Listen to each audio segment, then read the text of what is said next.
que o conselho soubesse, ou sem que o associativo fosse informado, 5 milhões foi desviado, foi tirado do Vasco, 5 milhões de dólares, para ser usado na empresa da irmã do Josh. Só foram saber disso no balanço depois. E o próximo, tudo que estão fazendo agora, só vai constar no balanço em 2024. E sabe-se lá qual é o plano desses caras até lá. Se é vender os outros 20%, é tomar o Vasco de vez. Então, pode ser que coisas que estão sendo feitas agora sejam irreversíveis depois. E aí a gente vai olhar, já é tarde. Né? Então, Posso puxar um assunto polêmico aqui? Depois eu queria comentar sobre essa mensagem também. Fala. Não, mas você pode comentar primeiro. Deixa a polêmica para depois. É só como uma palavra aí que eu vejo. Aliás, até no começo da live o Thiago falou, a questão da associação. Esse termo clube, esse dinheiro está vindo para o clube, isso não é verdadeiro. Esse dinheiro está indo para uma empresa que detém 70% de futebol do Vasco, que usa o dinheiro como ela quer e bem entende, e o Vasco só vai ter algum dinheiro se der lucro, o que depende dos balanços a serem apresentados por essa empresa, que, por sinal, vão ter na sua votação no Conselho de Administração 5 votos para a empresa e 2 votos para, aí sim, o Clube de Regatas Vasco da Gama. No Conselho Fiscal, 2 votos para a empresa e 1 voto para o Clube de Regatas Vasco da Gama. Então esse dinheiro não está entrando no clube, está entrando na mão de uma empresa que não tem nada a ver com o Vasco e que, entre outras coisas, aí, como o Thiago Fontes falou, dinheiro sai do Vasco para entrar para a empresa da irmã, dinheiro sai do Vasco e você vai saber no ano seguinte, no outro balanço, o que aconteceu. Então, essa questão de clube não é verdadeira. Seria ótimo que o Vasco, a cada negociação dessa, você entregasse para o Clube de Regatas Vasco da Gama um percentual de 30%. Vai vendido o Pedro Raul, 30% vai para o Vasco. Agora vamos fazer aqui uma reforma em São Januário, vamos fazer uma... Seria ótimo. Agora vamos colocar dinheiro em caixa. Não é isso que está acontecendo. O Vasco, o Clube de Regatas Vasco da Gama, está à míngua. E quem está ganhando dinheiro é a empresa. Por outro lado, ela está usando verbas do Vasco, que já existiam do Clube de Regatas Vasco da Gama, para sustentar o próprio negócio, a princípio, como nós estamos vendo, considerando que determinadas ações da empresa só são possíveis depois que ela busca dinheiro no mercado através de ações do Vasco, jogadores do Vasco, direitos do Vasco, ou mesmo empréstimos em nome da Vasco SAF, como aconteceu em relação a um banco alemão, coincidentemente no mês que a empresa comprou o Hertha Berlim, e também um empréstimo no Banco Brasileiro, como aconteceu mais ou menos naquele período. Então é um erro entender que está indo dinheiro para o clube. Não está indo dinheiro para o clube, está indo dinheiro para uma empresa. Boa. Mauro, manda lá a polêmica. Cara, o Sérgio é um cara que participou muito desses processos políticos aí, tem muito mais vivência e muito mais expertise, por assim dizer, do que eu. Mas vamos lá. 1985, Sérgio me corrige se eu estiver errado. Houve na campanha eleitoral de 85, no qual Antônio Soares Calçada saiu vencedor. O que ele fez? Findada a eleição, chamou quem para participar da chapa dele? Eurico Miranda. E daí talvez não, pelo menos para mim, do que eu acompanhei, a parceria de maior sucesso dentro do clube associativo. Ganhamos muita coisa mesmo. Então foram anos de glória para o futebol. E aí, quando entra Eurico Miranda, eu não estou defendendo ninguém aqui, eu quero que o torcedor, eu quero que quem nos acompanha aqui agora pare e pense, reflita. Não quero mudar a opinião de ninguém. Só quero trazer aqui a luz do debate. Só isso.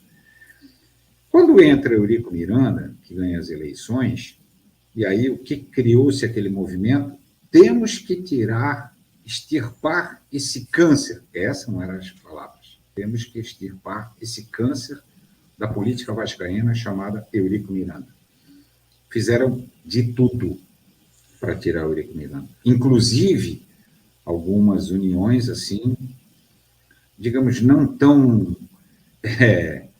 republicanas, né, meu caro Sérgio? E aí tiraram Eurico Miranda. O que aconteceu com o Vasco?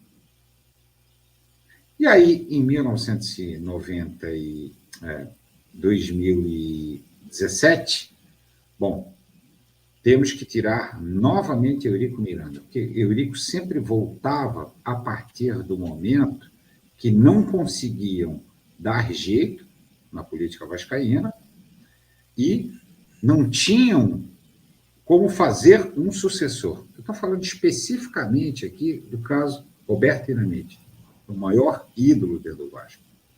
Alçaram Roberto a presidente e não conseguiram fazer do seu sucessor.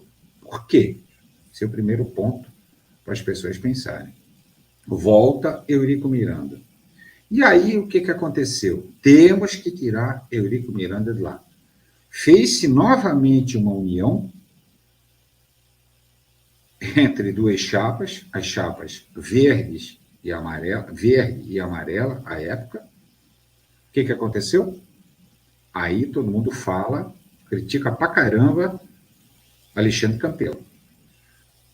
Tirando Alexandre Campelo, entra quem? Ou melhor, ganhou leve esse ano, mas não deixaram ele assumir, e assumiu aí o pessoal roxo e amarelo. Parem e reflitam um pouco com relação a isso. Pensem um pouquinho, busquem, vocês têm internet aí para vocês estarem buscando informações. Não é o Mauro falar aqui, é o Sérgio, o Thiago, qualquer outra pessoa. Busquem os fatos. O que aconteceu nessas ditas uniões? É o caminho? E uma coisa, Mauro, é importante nós mencionarmos aqui é o seguinte: o Vasco teve na sua história, ao longo dos anos, muitas brigas políticas, mas junções que ocorreram em vários momentos. Você tinha duas chapas, eu já falei isso várias vezes, a velha guarda e tradição vascaína, que os anos 60 se engalfinhavam, etc. Mas no momento em que você ia defender o Clube de Regatas Vasco da Gama, mesmo que fosse para aquela ação específica, havia uma união. Você teve uma chapa criada em 1979, a União Vascaína, que foi uma chapa que unificou vários agentes políticos do Vasco que não estavam necessariamente no mesmo lugar na eleição anterior, mas houve uma junção. Houve essa junção do Eurico com Calçada lá em 86, né? Como você falou, eleição de 85 e iníciozinho de 86, a junção em janeiro. Posteriormente, quando o Eurico Miranda assumiu a presidência do clube, ele levou a maioria dos cabeças do MUV para a gestão dele, eram adversários dele em 1997, na eleição que houve Eurico e Calçada contra o Jorge Salgado, que era o candidato do MUV à época, e ele levou a maioria dos cabeças do MUV para a gestão dele, em 2001. E aí, eu já citei isso em algumas oportunidades. Por que eu faço uma crítica muito grande ao MUV? Porque você observa que no momento em que existe essa entrada do MUV no Vasco, em 2008 um episódio, em 2019 outro episódio. Perdão, 2021 outro episódio. 2008 e 2021, nós temos um espaço aí de 13 anos. Em 2008, o MUV entra no Vasco, no segundo semestre. O Vasco estava em um lugar no Campeonato Brasileiro, demora 11 rodadas para ir para a zona de rebaixamento, estava 108 rodadas sem frequentar a zona de rebaixamento, tudo que eu já falei várias vezes. Mas chegou uma situação que foi para a lanterna do campeonato no segundo turno. O Eurico Miranda, ele pode ter um questionamento das pessoas, eu entendo que ele não foi presidente, mas ninguém discute que no futebol ele era um grande nome, etc. E ele, à ocasião, ele disse o seguinte: faltando 10 rodadas, o jogo seguinte era contra o Flamengo. Se eu assumir o futebol do Vasco com amplos poderes, o Vasco não cai. O que o MUV fez na época? Puxa vida, olha a dificuldade que eu tive de tirar o Eurico daqui. Imagina se o Vasco não cai com o Eurico Miranda tirando o Vasco dessa situação. E aí, no termo que é usado no xadrez, deitaram o rei e o Vasco foi para a segunda divisão. Aí, mas é porque era o Eurico Miranda, porque não sei o quê, porque o Eurico Miranda, porque a gente não gosta dele, etc. Tá bom. Passaram-se os anos. 2021. Luiz Roberto Levenciano ganha a eleição no Vasco em 2020. Recebe o golpe que recebeu. Durante o mandato do Jorge Salgado, várias vezes ele se diz apto a ajudar.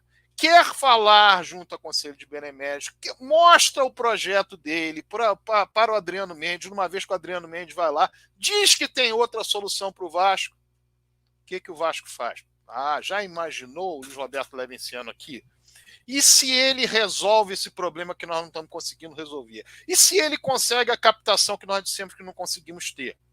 Vamos vender o Vasco. Essa é a diferença de você pensar institucionalmente, porque eu citei o Calçada com relação ao Eurico, citei o Eurico com relação ao MUV, citei lá atrás a velha guarda com relação à tradição vascaína, a União Vascaína. Com o MUV não tem isso. Eles simplesmente se posicionam de uma maneira em que quem pode vir a ajudar, se vai atrapalhar politicamente, é melhor que não venha. Então o Vasco fica em segundo plano. Se o torcedor do Vasco tiver essa percepção, que é o que eu estou falando aqui é fato, não estou falando aqui é história, não é minha opinião. Se ele observar isso, vai dizer, não faz realmente sentido nenhum. E por isso também o Vasco vive essa situação em que as pessoas dizem, mas a política do Vasco... Porque é a política que foi adequada a partir da chegada desse grupo ao poder lá em julho de 2008.